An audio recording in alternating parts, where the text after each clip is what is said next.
आज यहाँ रमा कानकोनकर जी फास्ट पे बैठे हैं और उनकी 10 डिमांड्स हैं। उन 10 डिमांड्स को हम सपोर्ट करते हैं। मोटे मोटे तौर पे दो इम्पोर्टेंट इश्यूज हैं। एक है कि कारापुर का जो प्रोजेक्ट है, जो बड़े बड़े बिल्डर्स को जमीन दी गई है और वहां पे लगभग 1800 फ्लैट्स बनाने की इजाजत दी गई है, उस प्रोजेक्ट से कारापुर विलेज बिल्कुल खत्म हो जाएगा। वहां के रहने वालों की जिंदगी नरक बन जाएगी।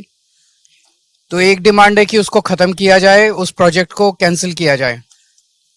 और दूसरी डिमांड है कि सेक्शन 39A, जो कि इस्तेमाल करके गोवा की बीजेपी सरकार जबरदस्त भ्रष्टाचार करके बिल्डर्स और कॉन्ट्रैक्टर्स को जमीनें दे रही है, गोवा को बर्बाद कर रही है, उस सेक्शन को एबॉलिश किया जाए। ये दो मोटा मोटा डिमांड है। बाकी भी डिमांड्स को हम सपोर्ट करते हैं।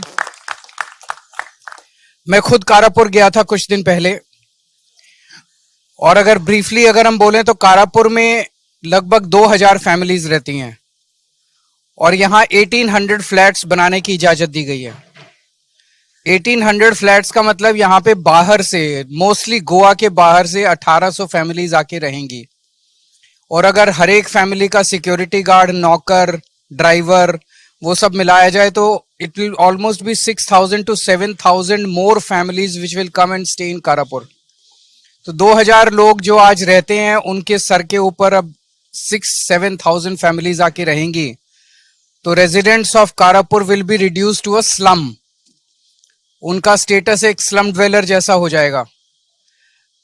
आज गोवा के अंदर आप इतनी खुली हवा के अंदर, खुले आसमान के नीचे, जंगल, जमीन, खेती, एक फ्रेश एनवायरनमेंट के अंदर जो रह रहे हैं, वो सब खत्म हो जाएगा।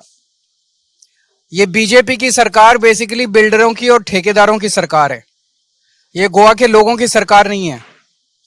गोवा के लोग नहीं चाहते कि उनको जो भगवान ने प्रकृति दी है, वो प्रकृति के साथ खिलवाड़ किया जाए।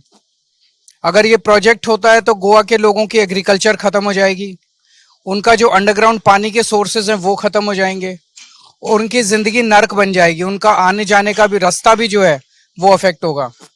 तो मैं उस डिमांड को सपोर्ट करता हूं कारापुर के लोगों की, और मैं मांग करता हूं कि इस प्रोजेक्ट को तुरंत बर्खास्त किया जाए, कैंसिल किया जाए।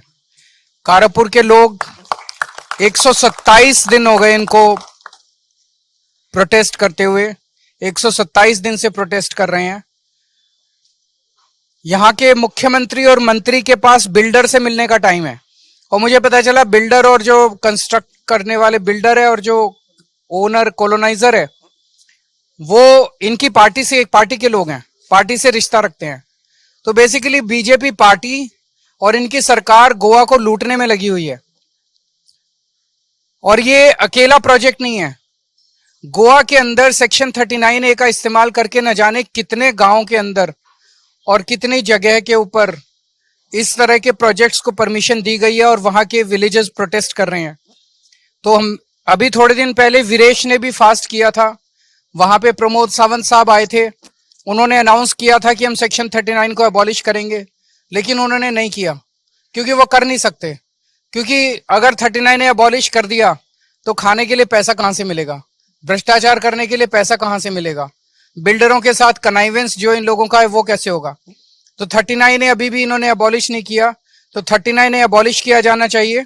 और मैं ये मानता हूं कि जो जो सारे गोवा के लोगों को साथ आना पड़ेगा, सब 15 लाख लोग, सबको साथ आना पड़ेगा और इस सरकार को उठा के हटाना पड़ेगा। बिकॉज जब तक बीजेपी नहीं जाएगी, BJP is hand in gloves, उनकी 5 उंगलियां इसके अंदर हैं। जब तक बीजेपी नहीं जाएगी तब तक गोवा बचने वाला नहीं है। गोवा थोड़े दिन के अंदर ये हर गोवन को स्लम ड्वेलर बना देंगे।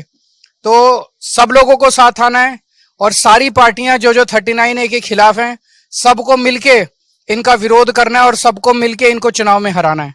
तो हम सब लोगों को मिलके इसका खिलाफत करनी है। हम गोवा के लोगों के साथ हैं और आपके साथ कंधे से कंधा मिलाकर हम इस लड़ाई में लड़ेंगे। और रमा कानकोनकर जी से मैं भी बात कर रहा था, he is exercising his democratic right.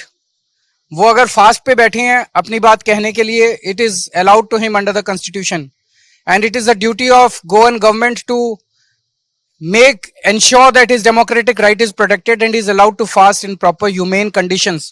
वो बता रहे हैं कि उनके सारी कोई यहाँ पे तरह तरह की ऑब्स्ट्रक्शंस क्रिएट की जा रही हैं. यहाँ पे वो बारिश के अंदर बैठे हुए हैं, ऊपर से लीकेज हो रही है, इनको कोई भी परमिशन नहीं दी जा रही यहाँ पे अपनी बेसिक फैसिलिटीज ह्यूमन राइट्स के लिए.